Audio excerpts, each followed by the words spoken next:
Well, Charlotte police released dash cam and body cam video Saturday following days of protests over the death of Keith Lamont Scott. In the dash cam video, you can see police surround Scott's car and officers are heard saying, "Drop the gun." Scott's wife can also be heard on the video saying he doesn't have a gun.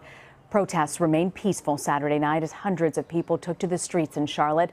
A midnight to 6 a.m. curfew has been in place since Thursday. Errol Barnett is in Charlotte right now. Errol, I want to ask you about Sunday's Carolina Panthers game against the Minnesota Vikings. It's being treated as an extraordinary event by officials to enhance security. What do we know about this event?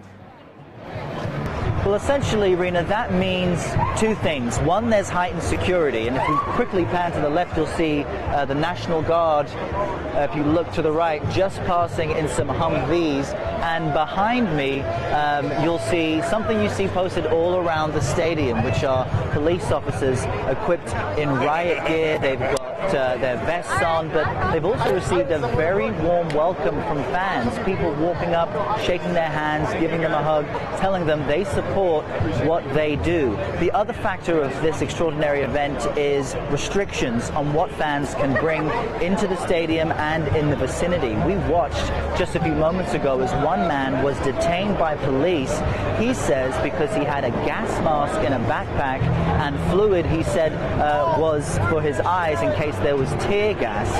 He says he's being detained because those items are not allowed during what is now an extraordinary event. So these are heightened security measures meant to keep a clamp down on if there's any unrest. Now, there's been no sign of unrest. In fact, I saw a few demonstrators with Black Lives Matter posters in their hands, handing out hugs to fans and to police. So we haven't seen the type of friction that was expected.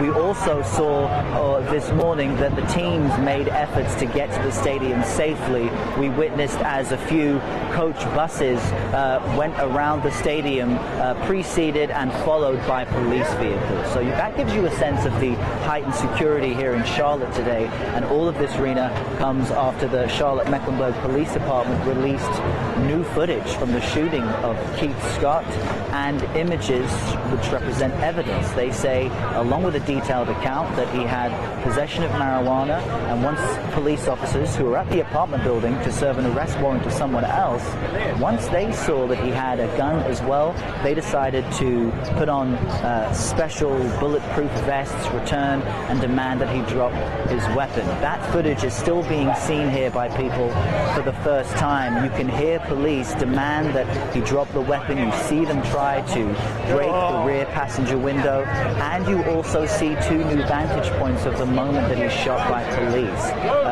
The family says all of this raises new questions for them. At no point do you see him holding a weapon, and at no point do you see him pointing his arms towards police. In fact, the moment he's struck by the fatal bullets, his arms are down. So the Keith Scott family in a press conference yesterday said this raises more questions for them than it answers, and they wonder if the simple fact that he had possession of marijuana and the possession of a gun really made it necessary for the police to use the amount of force they did in confronting him. So they are still mourning. He has 7 children and a wife. The lawyers representing the family and the widow's brother and sister addressed the media yesterday.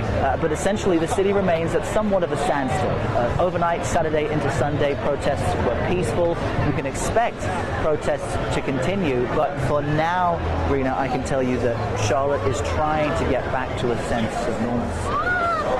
Errol Barnett in Charlotte. Errol, thank you so much for that report.